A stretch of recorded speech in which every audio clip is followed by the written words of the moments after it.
بہت سو کی اولاد جو گندی حرکتوں میں ملوث ہو جاتی ہے، خراب کام کرتی ہے، اس کی ایک وجہ یہ ہوتی ہے کہ باپ اپنی اولاد کے پیٹ میں جو اتار رہا ہوتا ہے وہ غلط قسم کا اتار رہا ہوتا ہے، اور اس پہ المیہ یہ کہ پھر ہمارا دعویٰ یہ ہوتا ہے کہ ہم تو بھائی رزق حلال کھلا رہے ہیں اپنے بچوں کو۔ ایک دعویٰ ایک صاحب کو کہا کہ درس قرآن میں تشریف لائیں، کہنے لگے مفتی صاحب ٹائم ہی نہیں ہوتا، بیوی بچوں کے لیے رزق حلال کمانا بھی تو عبادت ہے۔ تو میں نے کہا کمانا بھی عبادت ہے، یہ کمانا ہی عبادت ہے، اس کی وضاحت کریں ذرا۔ پھر میں نے دائرہ ادب میں رہ کے پوچھا اچھا بتائیں رزق حلال کسے کہتے ہیں، رزق حرام کی تعریف کیا ہے؟ تو تھوڑی دیر سوچتے رہے، انہوں نے اپنی باطنی ڈکشنری میں تلاش کرنے کی کوشش کی لیکن جواب نہ آیا، تو انہوں نے کہا جی اچھا آپ بتائیں۔ میں نے کہا کما آپ رہے ہیں بتاؤں میں؟ بس یہی احساس و شعور بیدار کرنا مقصود ہے کہ پیسے کی مقدار کو مت دیکھیے، اپنے قریبی وہ دوست جو عرصے دراز سے حرام کھا رہے ہیں ان کے سمجھانے کی طرف نہ جائیں کہ وہ آپ کو کہے مولویوں سے نہیں معلوم کرنا، یہ تو مروائیں گے، بیٹھ میں سمجھاتا ہوں۔ اپنے بھائی کو دیکھ، منہ دیکھ بھائی کا، حرام کھا کھا کے کیسا ہو گیا، کوئی فرق پڑا؟ تو بھی حرام کھا، کوئی بات نہیں، نحوست منہ پر آئے گی، کیا ہوا، کھاؤ حرام۔ ہم کہتے ہیں یار بات صحیح ہے، بڑا ہمدرد آدمی ہے، چائے بھی پلاتے ہیں، کھانا بھی کھلاتے ہیں، پھر وہ سمجھاتا ہے کہ اللہ اس کے رسول کے قانون کی پامالی کیسے کرنی ہے، اللہ اس کے رسول کی حدود کو پھلانگنا کیسے ہے، اپنے آپ کو بری موت پر پیش کیسے کرنا ہے، عذابات قبر کو دعوت کیسے دینی ہے، میدان محشر کی ذلت و رسوائی حاصل کرنے کا طریقہ کیا ہے، جہنم کا راستہ طے کرنا اور اپنے لیے جنت کے راستے بند کرنے کا طریقہ کیا ہے، میں سمجھاتا ہوں۔ اور المیہ یہ ہے کہ آخر میں یہ نہیں کہ ہم کہیں نکل باہر نکل، ہم کہتے ہیں یار تو بہت اچھا دوست، بہت شکریہ یار، بہت شکریہ، پھر جا کے گھر میں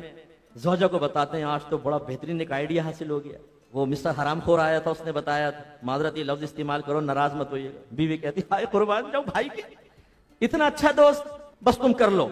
اور اگر آپ کہیں کہ نہیں مجھے تھوڑا شبہ ہو رہا ہے، ارے بھاڑ میں گیا شبہ، کب تک تمہارا ساتھ دیتی رہوں میں، نہ گھر میں کھانے کو ہے نہ میرے پہننے کو، تو پرانا جوڑا 4 سال سے پہن رہی نظر نہیں آ رہا۔ آپ کہتے ہیں نہیں بات تو ٹھیک ہے، بس خاموش، جو میں نے کہہ دیا کرو کرو کرو کرو۔ چلیں جی، کچھ عرصے میں بیوی کے زیور، اس کے چہرے پہ پھیلی ہوئی مسکراہٹیں، بچے کار کا دروازہ کھول کے بیٹھ رہے ہیں، ڈرائیور آپ کا آگے کا دروازہ کھول رہا ہے بٹھا رہا ہے، محلے والے حیرت سے دیکھ رہے ہیں، عورتیں قابل رشک نگاہوں سے دیکھ رہی ہیں، محافل کے اندر مرکزی جگہ آپ کو حاصل ہو گئی جی، پیسے کی وجہ سے نام ہو گیا، لیکن میدان محشر میں جب آدمی پکڑا جائے گا تو پھر اس کو ندامت ہوگی بہت زیادہ، یہی لوگ ہوں گے ان کے سامنے پکڑا جائے گا۔ اس لیے میرے پیارے بھائیوں کوشش کریں کہ حرام طریقے سے کسی کا مال حاصل نہ کریں۔ میں نے پوچھا کہ کیا کوئی بیوی اپنے شوہر کی میت کو بوسہ دے سکتی ہے، جیسے پیشانی وغیرہ پہ بوسہ دے لینا یا چھو لینا، یہ بلا حائل چھو سکتی ہے کہ نہیں؟ دیکھیں اچھی طرح یاد رکھیں کہ جب انتقال ہوتا ہے تو شوہر کے حق میں تو فوراً نکاح ختم ہو جاتا ہے، یعنی جیسے بیوی فوت ہو تو شوہر کے حق میں نکاح ختم ہے۔ اسی وجہ سے اگر اس کی پہلے 4 بیویاں تھیں، ایک فوت ہوئی تو یہ اسی وقت ہی چوتھا نکاح کر سکتا ہے۔ اگر یہ نکاح فوری طور پہ ختم نہ ہوتا تو پھر تو یہ 5ویں بن جاتی، اور 5 عورتوں کو بیک وقت نکاح میں رکھنا منع ہوتا، تو دنیاوی حکم کے لحاظ سے اس کا نکاح ٹوٹ جاتا ہے فوراً۔ لہذا شوہر اپنی بیوی کو چھو نہیں سکتا اور کوئی معاملات نہیں کر سکتا، نہ غسل دے سکتا ہے۔ ہاں اگر حائل ہے، کوئی کپڑا وغیرہ جیسے کفن ہے، اس میں یہ کر سکتا ہے کہ مطلب قبر میں اتار رہا ہے تو اپنی زوجہ کو اپنے ہاتھوں سے اتار سکتا ہے، جنازے کو کندھا دے سکتا ہے، لیکن بلا حائل چھونا یا اس کو غسل دینا یہ زوجہ کو نہیں دے سکتا، نکاح فوراً بریک ہو جاتا ہے۔ لیکن جیسے میں نے کہا یہ دنیاوی لحاظ سے، اگر جیسے اس نے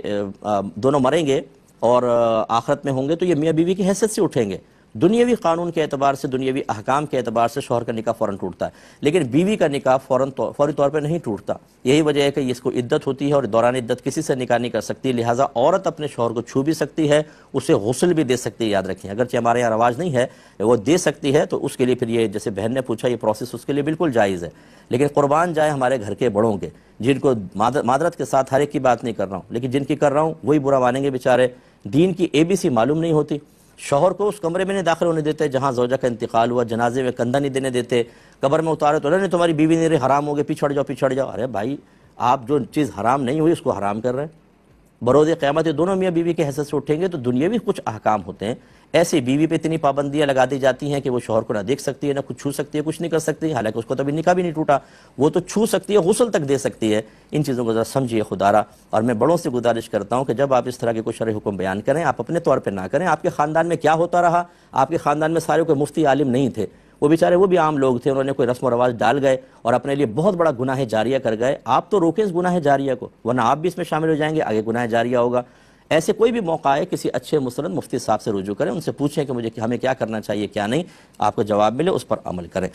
ایک یہ کہتے ہیں کہ ایک دہریہ ہے جو مسلمان کا بالواسطہ یا بلا واسطہ قائل رہا ہو، اس یعنی وہ یہ کبھی کہتا ہے مسلمان ہوں، کبھی کہتا ہے نہیں ہوں، اس طریقے سے ہے. اور اب اس کے لیے کہ انہوں نے پوچھا یہ ہے کہ اگر کوئی مسلمان اس کے بارے میں یہ تمنا رکھے کہ اللہ تعالیٰ اسے کبھی ہدایت نہ دے اور اس کا خاتمہ کفر پر ہی ہو تاکہ یہ ہمیشہ ہمیشہ جہنم میں جلتا رہے، تو بتائیے اس طرح کی خواہش کرنا یا دعا کرنا کیسا ہے؟ دیکھیں، کافر سے نفرت نہیں کرنی چاہیے، اس کے کفر سے کرنی چاہیے. ایسے ہی گناہ گار سے نفرت نہ کرو، اس کے گناہ سے نفرت کرو. تو اس کا مطلب یہ اگر وہ کفر کی نجاست میں ملوث بھی ہے تو اس کے گناہ سے نفرت کریں، اس کے کفر سے نفرت کریں، نہ کہ ذات سے نفرت کریں. اس کے لیے تو کوشش کریں کہ دعا کریں اللہ تعالیٰ اس کو ہدایت عطا فرمائے، اسے مسلمان کرے اور اس کو جنت الفردوس میں جگہ عطا فرمائے، تاکہ ہمارے نبی کریم صلی اللہ علیہ وسلم کا قلب انور میدان محشر میں ٹھنڈا ہو. نہ یہ کہ آپ یہ تمنائیں کریں. ذرا نبی کریم کا طرز عمل دیکھ لیجئے کہ طائف میں جب آپ کے اوپر پتھراؤ کیا گیا اور آپ نے ایک باغ میں پناہ لی اور ملک الجبال حاضر ہوتے ہیں اور پوچھتے ہیں رسول اللہ نے مجھے اجازت دی ہے، آپ اگر حکم دیں تو میں طائف کے پہاڑوں کو ملا کر اس بستی کو ختم کر دوں. تو رحمت کونین صلی اللہ علیہ وسلم کا یہ تاریخی جواب کتابوں میں مرقوم ہے. آپ نے ارشاد فرمایا کہ نہیں، ایسا نہ کرو، کیونکہ اگر آج یہ مجھ پر ایمان نہیں لاتے تو مجھے یقین ہے ان کی نسلیں مجھ پر ایمان لائیں گی. تو نبی کریم نے تو انتقام نہیں لیا، آپ نے تو ان کو کفر پہ مرنے کی خواہش کا اظہار نہیں کیا معاذ اللہ. تو خلاصہ کلام یہ کہ یہ تو ویسی معیوب چیز ہے. اور دوسری چیز یہ ہے کہ ہمارے علماء نے فرمایا کہ رضا بالکفر کفر، کفر پہ راضی ہونا بھی کفر ہوتا ہے. یعنی کوئی کافر ہونے پہ راضی ہو جائے، ٹھیک ہے تم کافر ہو جاؤ، کسی کو مشورہ دے تم کافر ہو جاؤ، کوئی کافر اس کے بارے میں سوچے کافر رہے تو بہتر ہے، تو یہ گویا کہ آپ کفر پہ راضی ہوئے، یہ الگ ایک کفر ہوتا ہے. لہذا آپ غور کریں کہ یہ شخص یہ چاہتا ہے کہ یہ دہریہ رہے، یعنی کافر ہی رہے اور ہمیشہ ہمیشہ جہنم میں جلے. اس کا مطلب ہے کم از کم یہ اس کے کفر پہ تو راضی ہے. اور رضا بالکفر کفر، ایسے جو بھائی ہمارے کم علمی کے اندر دینی جوش حاصل کر لیتے ہیں تو عمومی طور پر ان کا جوش دائرہ شریعت کو پھلانگ جاتا ہے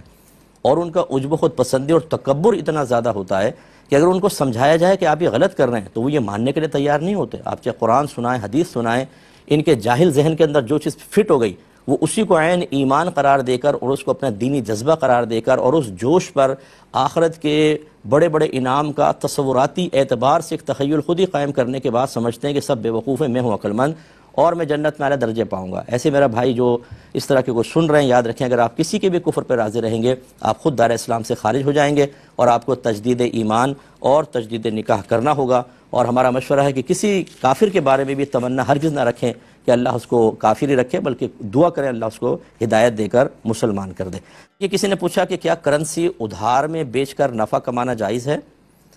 دیکھیں، جو کرنسیز کا کاروبار ہوتا ہے اس میں ہمارے نزدیک اور بہت سارے علماء کے نزدیک ایسے ہی مسئلہ ہے کہ ایک جو کرنسی ہے ایک طرف کی وہ نقد ہونی چاہیے، دوسری ادھار آپ کر سکتے ہیں. ٹھیک ہے نا، جیسے میں پیسے آپ کو پاکستانی روپیز میں دے دوں اور آپ ایک ہفتے بعد مجھے ڈالر دے دیں، یہ پرچیزنگ ٹھیک ہے. یا میں آپ کو ڈالر دے دوں، آپ ایک ہفتے بعد مجھے پاکستانی روپیز دے دیں، اس کی گنجائش نکلے گی کہ جب سودا طے ہو رہا ہو تو اسی مجلس اور محفل میں کم از کم ایک جانب کی کرنسی پہ قبضہ کرنا لازم ہے. ہاں، اگر دونوں جانب سے ادھار ہوں، جیسے میں کہوں یا کچھ ڈالر ہیں تو میں دے دوں گا بعد میں، تو آپ نے کہا ٹھیک ہے پھر میں بھی پیسے دے دوں گا، سودا ہو گیا، ہم دونوں چلے گئے، نہ میں نے اس کو ڈالر دیا نہ اس نے مجھے پیسہ دیا، یہ سودا یہ جائز نہیں ہوگا. اس طرح ادھار بیچنا شرعاً جائز نہیں، اس میں معنوی لحاظ سے سود کا پہلو ہے. ایک نقد ہو دوسرا ادھار تو اس کی گنجائش نکلے گی.